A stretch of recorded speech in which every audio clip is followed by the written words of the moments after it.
Welcome to our Curious Amalgam, the weekly podcast brought to you by the Antitrust Law section of the American Bar Association. Our Curious Amalgam explores the fascinating and increasingly overlapping world of competition, consumer protection, data protection, and privacy law. Each week, we bring you leading global experts on the most compelling issues of the day. Enjoy the show. Hello, and welcome to Our Curious Amalgam, the podcast of the Antitrust Law section of the American Bar Association. I'm Derek Jackson, and today's episode is titled, Where Do We Draw the Line? The Intersection of the First Amendment and Antitrust under the Noerr-Pennington Doctrine. The Noerr-Pennington Doctrine is an important exemption to the usual rules of antitrust enforcement. And rooted in the First Amendment, it immunizes parties petitioning the government from antitrust liability, even when such activity might otherwise be considered anti-competitive. So in today's episode, we'll look at the important but perhaps less understood doctrine, including the Noerr-Pennington Doctrine's roots, its limits, and the nuts and bolts of how it actually gets applied and sometimes even litigated in practice. Joining me today is my co-host, Sergei Zaslavsky. Hello, Sergei. Hi, Derek. And today we're very lucky to be able to welcome Abe Chang as our guest for the program. Abe is a partner at Norton Rose Fulbright. He's based out of Houston. His practice focuses on antitrust and complex commercial litigation. He represents clients in high-tech, energy, healthcare, and pharmaceutical industries, among others. And he's very active in the ABA. He is the vice chair of the Exemptions and Immunities Committee in the Antitrust section. And perhaps most relevant for today's program, he is one of the few lawyers who has actually tried a case involving the Noerr-Pennington defense. So it brings a great perspective on the issue. Abe, welcome to the program. Great to have you. Thanks, Sergei. It's great to be here representing the Exemptions and Immunities Committee. It's probably not interesting to everyone, but it's interesting to me, and so I'm glad that I get to talk about it today. Awesome. Well, we're very happy to have you. Now, Derek explained a little bit about the Noerr-Pennington Doctrine in the introduction, but could you give us a little bit more of an overview? What are the basics of what this doctrine, what conduct does it protect? Sure. And Derek got it right. At a high level, the Noerr-Pennington Doctrine says that private parties who petition or lobby the government are immune from antitrust liability, even if those actions are intended to or actually do result in harm to competition. It's an example of competing policy goals. The doctrine itself is grounded in the First Amendment's right to petition the government, and it creates friction with the antitrust laws, which want to protect competition. This immunity extends to petitioning or lobbying activity that targets any branch of the government, so the legislature, administrative agencies, and the courts. So examples of protected conduct would be lobbying for legislation, lobbying members of the executive, an agency, filing lawsuits, petitioning government agencies like the FDA, or filing for patents or challenging them with the U.S. Patent and Trademark Office. Those are all types of conduct that would be protected under Noerr-Pennington. So I think you touched on this a bit, Abe, but what are sort of the historical origins and underpinnings of Noerr-Pennington? You know, why do we have this doctrine in the first place? What are the values it's intended to protect? And maybe why is it called Noerr-Pennington? Sure. So this is the history nerd in me coming out. The doctrine goes back over 60 years now to two Supreme Court cases. And the first case is a mouthful, Eastern Railroad President's Conference versus Noerr Motor Freight. That was decided in 1961. To set the scene, we have a group of railroad companies that got together and they hired a PR firm to run a campaign against the trucking industry. And the railroad companies, they were lobbying the Pennsylvania governor to veto a bill. It was called the Fair Truck Bill. And what that bill would have done is it would have increased the weight limit that trucks could carry on Pennsylvania roads. And the railroad companies didn't like that because that would allow the trucks to compete more effectively against them. You know, a higher load per truck means that it's more cost effective, which means that the railroads are under greater pressure. And this campaign was actually pretty effective, and the Pennsylvania governor did, in fact, veto the bill. And so the truckers weren't happy about this, so they sued the railroads under Section 1 and Section 2 of the Sherman Act, the federal antitrust laws. And what their argument was is that the railroads were trying to monopolize the long-distance freight business. And the railroads came right back, and they turned around and they countersued, and they said, oh, hold on. The truckers are the ones who are engaging in anti-competitive acts because they're lobbying for this bill, this fair truck bill. And so what the Supreme Court decided was that there's no violation of the Sherman Act if it's based on mere attempts to influence the passing or the enforcement of laws. And the court went even further, and it said that it's not a violation of the Sherman Act if the restraint on trade that you're looking at, or the monopolization, the anti-competitive conduct, is the result of government action as opposed to private action. And so that's Noerr, 1961. Fast forward 4 years to 1965, when the Supreme Court decides United Mine Workers versus Pennington. And that case involves a group of large coal companies, big coal, let's call it, and the mine workers union that was working in all these mines. And they allegedly got together and they conspired to restrain competition in the coal industry. And they tried to do this in a couple of different ways. The two main ways they tried to do this: one, they approached the Secretary of Labor to establish a minimum wage in the coal industry. And then they also approached the Tennessee Valley Authority, which at the time was buying some of this coal, and they asked it to stop buying coal on the spot market. And that mattered because a lot of the coal at the time available on the spot market was being produced outside of the confines of these large coal companies and the statute that they worked under. And so this would have the effect overall of killing the small coal operators out there in the market. And one of the smaller coal companies sued. And this went to trial. A jury agreed with the plaintiff, Little Coal, if you will, and granted it damages on its case. The trial court poured out the case against the large coal companies, but kept the case against the union workers. And that's what ended up making its way to the Supreme Court. And what the Supreme Court held there is that it doesn't matter what big coal and the mine workers were intending. It's not an antitrust violation to lobby officials, even if the whole point of that lobbying is to kill the competition. And so that's where this doctrine is born. You have these two cases, Noerr and Pennington, and that's where you get the name Noerr-Pennington. And as we discussed just now, it's an example of the type of friction that you encounter when you have important and sometimes competing policy goals, like freedom to petition the government and the antitrust laws. It's important to be able to petition the government, to be able to go to the government with what you want, but it's also important to protect competition. And in this particular case, the First Amendment wins out. Yeah, and that's, I think, a really interesting point. So you have, these competing policy goals, and at least in certain cases, maybe involving clear kind of First Amendment activity, like petitioning, lobbying the government directly for a piece of legislation or a regulation, the First Amendment wins out. Are there circumstances where the antitrust laws went out? Are there limits to this exemption that was created in Noerr-Pennington, or is anything a company can kind of do and say, we are petitioning the government for this covered? So there are definitely limitations to the immunity, and that's something that was built into the doctrine when it was born. The Noerr court recognized there could be situations where the petitioning was a cover-up, let's call it, for any competitive activity. And in those situations, the court said the immunity doesn't automatically extend to any activity that we want to call petitioning. Right? Activity that's a mere sham is what the court said. Activity that's a mere sham to cover up what is actually nothing more than an attempt to attack a competitor, that's not protected. And so that's the origin of the sham exception to the Noerr-Pennington Doctrine. And, the case law has evolved over time since, 1965.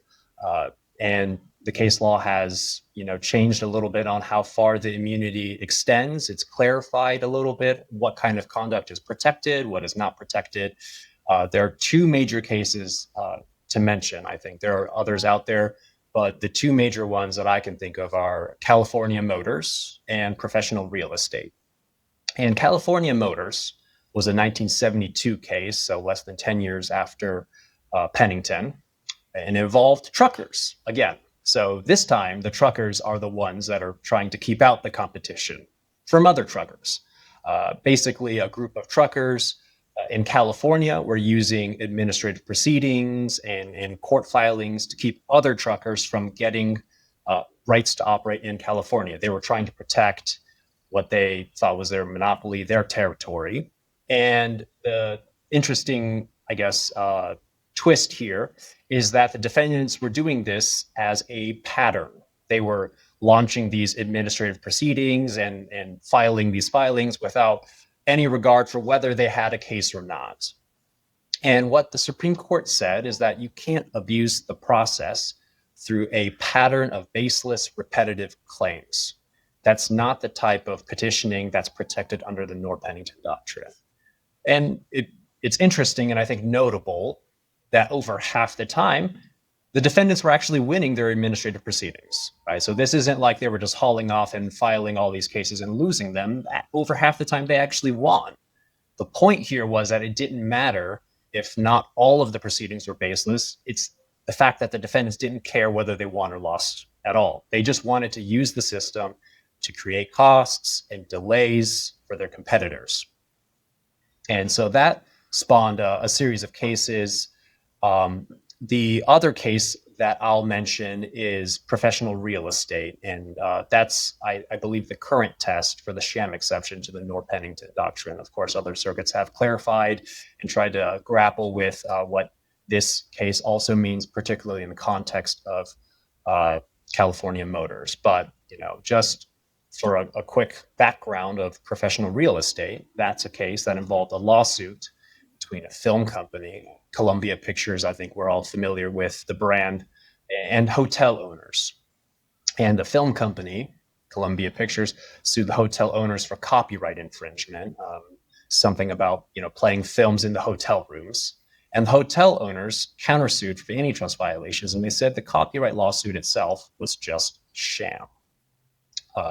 So it was not protected under the Noerr-Pennington Doctrine. It qualified for the sham exception.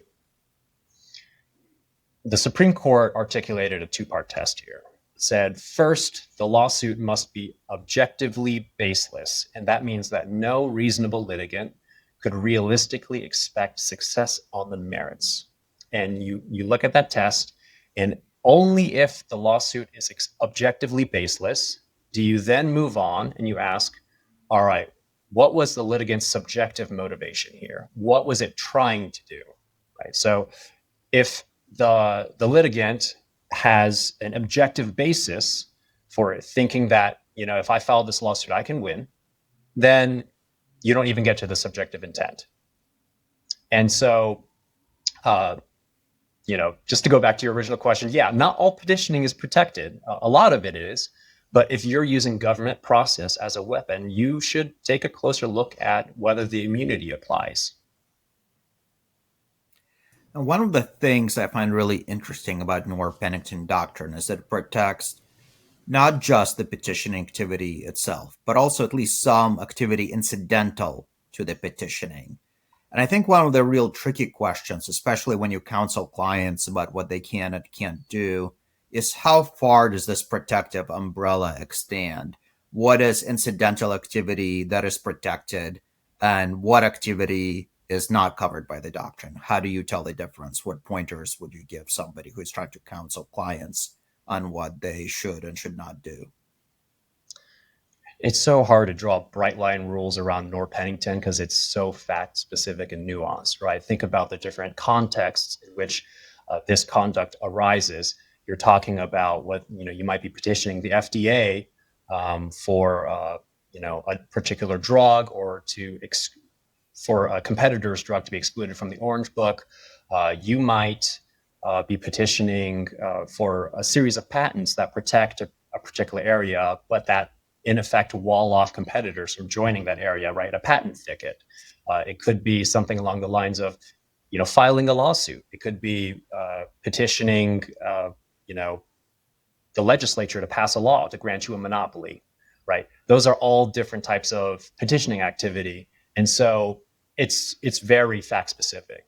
That said, I would say, not to bring it back to law school torts, think about causation. Causation matters here, right?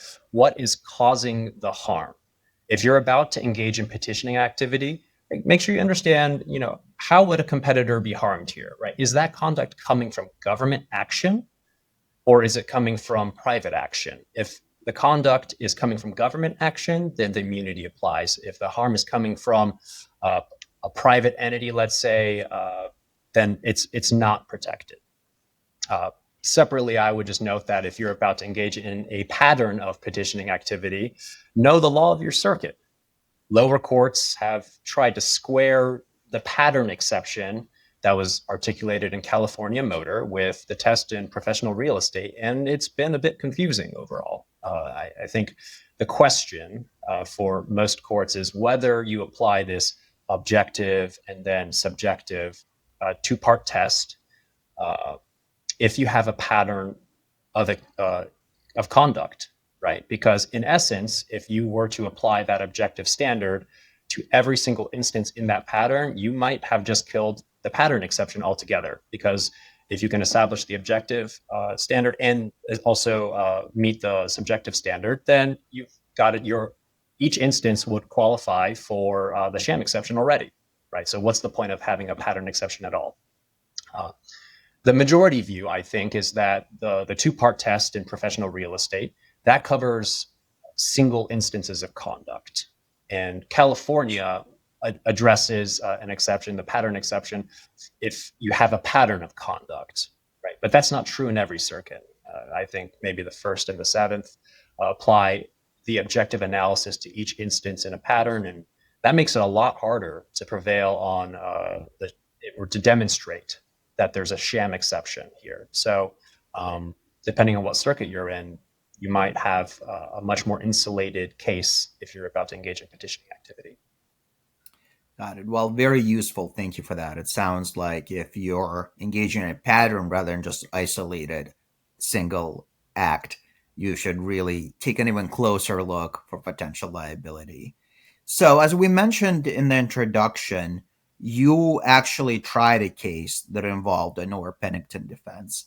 And I personally find trial experience to be so illuminating on any issue because so much of litigation is trying to position yourself for trial. But so few cases actually go to trial that lawyers who don't try an issue, they know how to position it for trial, but they don't get that lesson from trial. Okay, this worked well in positioning it. This did not work well. So I find that trial experience really provides great insight, not only on how to try a particular issue, but what steps earlier in the litigation actually bear fruit at trial and which do not. So with that said, can you share with our listeners some of the lessons you learned from your trial experience? What works for preparing a Noerr-Pennington defense or opposing a Noerr-Pennington defense, and what may be less important? Sure. So we all know that Noerr-Pennington issues are often decided on the papers. If you can prevail at the motion to dismiss stage, you will. And if not, you probably will re-urge at the summary judgment stage, but it doesn't always happen, right? And so I got to try a case where the Noerr-Pennington issue got to trial. And in that particular case, this is not exactly revolutionary advice, but I would say make sure you're uniting all of the themes in your case, including the Noerr-Pennington theme, so it's telling a coherent story, right?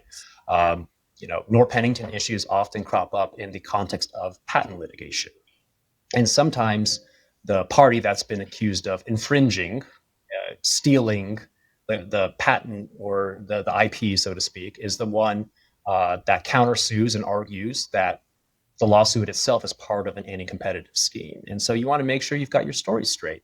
You want to make sure that your patent themes, that your client is an innovator, that they don't steal IP. In fact, they're the ones who are being aggrieved here. Line up with your antitrust themes, that the other side is the one that is abusing the process, is using the process in a way that's unfair. So you want to turn your defense into offense, and you want to make sure all of this lines up in a way that is convincing, if it's a bench trial, to the judge, and if it's to a jury, to the jury.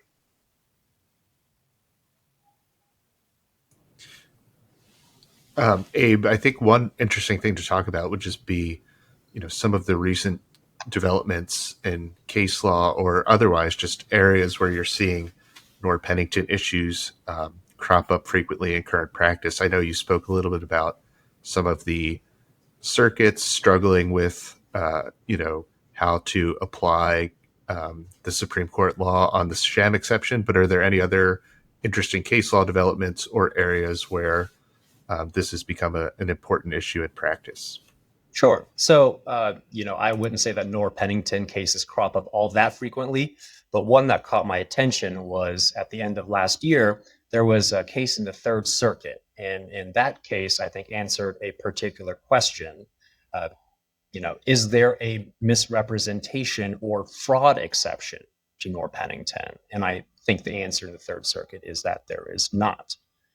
That case involved the drug maker, as far as I'm aware, the only maker of mumps vaccines at the time. And there were some questions about the shelf life of the mumps vaccine. And the FDA flagged this to the drug maker, and the two worked together and tried to resolve it, but it did not, in fact, resolve the issues. And the drug maker didn't actually disclose that these issues hadn't been resolved, didn't disclose it to the FDA. It was concerned that the FDA would make it change the vaccine's label, and it didn't want to do that because it was concerned there was going to be another drug maker entering the market soon, and it didn't want that competitor to be able to demonstrate equivalence or that its vaccine was just as good. And so when this all came out, the competitor sued, and it said that, hold on, you've been lying about the shelf life for this vaccine. You failed to disclose that there were issues here to the FDA, and all of that, delayed our launch of the vaccine by years.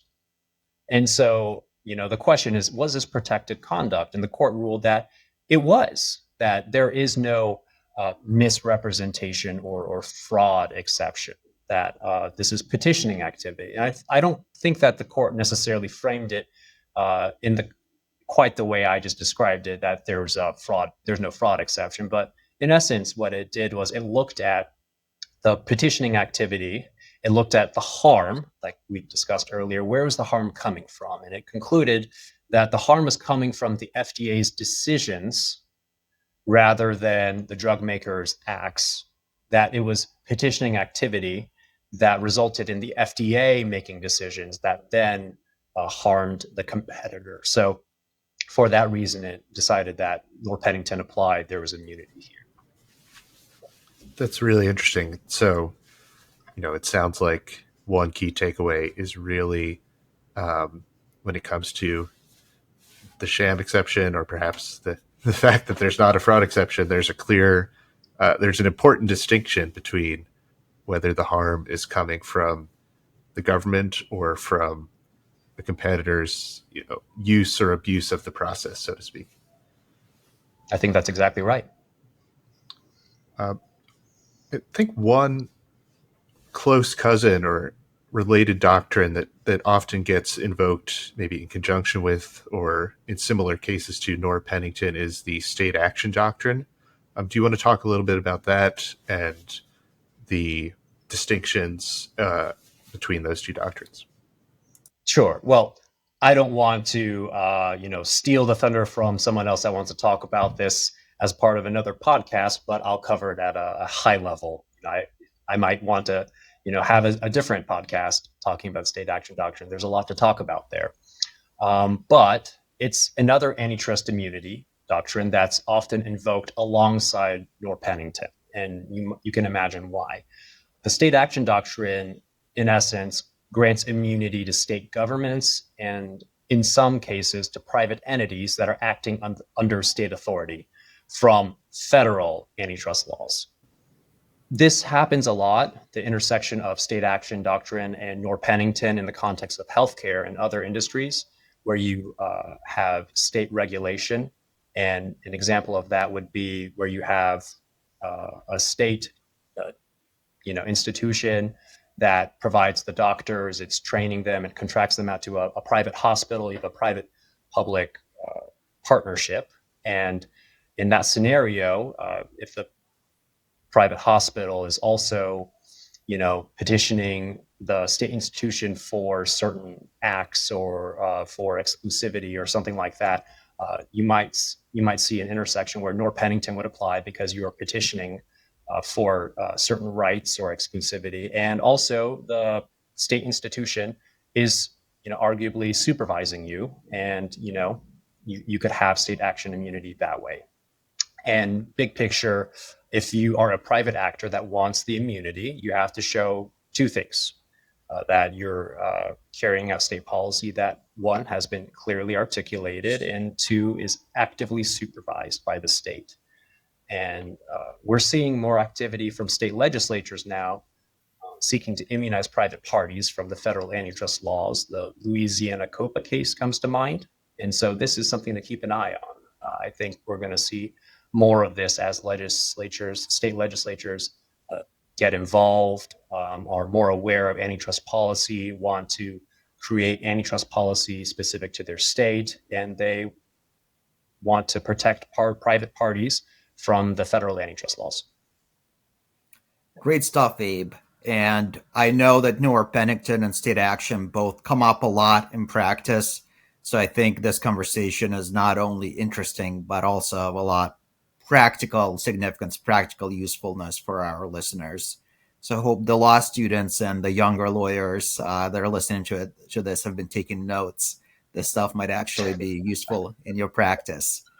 So before we let you go, we usually like to ask our guests a couple of questions just to give the audience a chance to get to know them a little better on a personal level. So Abe, could you tell us something interesting about yourself that people who only know you professionally might not know? Sure. So as it turns out, my name on my birth certificate is not actually Abraham. My parents are Taiwanese immigrants, and at the time, their command of the English language was dubious, let's just say. And so when my folks chose my name, my mom asked my dad several times to make sure that he had my name spelled right. And heading to the hospital, my dad's super confident. Yeah, I've got this. So my parents are in the hospital in Atlanta, and I've just been born, and the nurse asks him to write my name down, and he does. And the nurse looks at him and says, "Are you sure?" And he's like, "Yeah, of course I'm sure." And no one notices. So 5 years later, you can imagine my mom's surprise when my elementary school principal pulls her aside and very kindly explains that Abraham isn't spelled Arbraham. It's spelled Abraham. And so she still brings that up to my dad to this day when they have a disagreement. And some of my friends still call me Abraham. Well, maybe we should have introduced you as Abraham on the podcast. You know what? I still answer to that name as well. So that would be totally fine. All right, Abe. And now we're going to do a little segment that we like to end our podcast with called The Curious Hat. And now it's time for The Curious Hat. All right, so in the Curious Hat segment, we draw a question from a virtual hat, a random question to ask you to get to know a little bit more about yourself. So I'm going to ask you to pick a number for me between 1 and 21. So this isn't like the Sorting Hat. I don't get to ask for Gryffindor. Maybe it'll reveal something deep about yourself in what Curious Hat question you choose. Let's go with Lucky 13. All right. What was the last movie you saw, and what did you think of it? Oh my gosh. I unfortunately don't get to see too many movies. Oh, you know what? I know exactly what I saw. We watched K-pop Demon Hunters after several recommendations from my friends, and I was skeptical, but it's a certified banger. It's a really fun movie, and the songs are great. All right. I've heard actually a lot about K-pop Demon Hunters in the very vague sense of like it's a big hit right now among maybe the younger crowd, among Gen Z. What is it?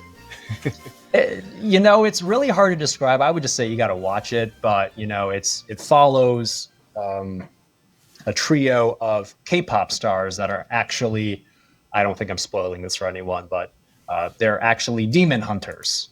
So I guess it's in the title. Of course, it's not spoiling it for anyone, but yes, it follows this trio of demon hunter K-pop stars around as they fight evil. All right, so maybe a little mix of horror and musical. Yeah, it's not even really horror. It's I think it's pretty akin to one of those Disney movies, right? It's got, if you're a kid, it's probably awesome, and if you're an adult, you're surprised at how awesome it is. So it really does strike that balance pretty well. There's, I would say, fairly universal appeal. Great. Well, maybe we'll have to check it out. You might want to watch out, though, because if your kid gets into singing it, then you're going to be listening to it for like the next 6 months. So, well, that might not be the worst thing. I've been stuck on a Frozen loop for the last 6 months with my toddler, well, so something to break up the monotony. then yes, I actually would highly recommend it then. Well, Abe, thanks very much. This was a really interesting discussion, and I think it's going to be really useful to our listeners, as Sergei said. So thanks for coming on the podcast. Thanks for having me. Thank you for listening to this week's episode of Our Curious Amalgam, a competition, consumer protection, data protection, and privacy law podcast. It is produced and shared around the globe by ABA's Antitrust Law Section. The opinions expressed by the participants in this podcast are their own and do not necessarily represent their employer or other organizations. If you like what you heard or would like to become a member of the American Bar Association, please check out what the Antitrust section has to offer at ambar.org/antitrust. You can learn more about our podcast at ourcuriousamalgam.com. If you have comments, suggestions, or podcast ideas, please reach out to us at podcast@ourcuriousamalgam.com. Until next time, thank you for listening.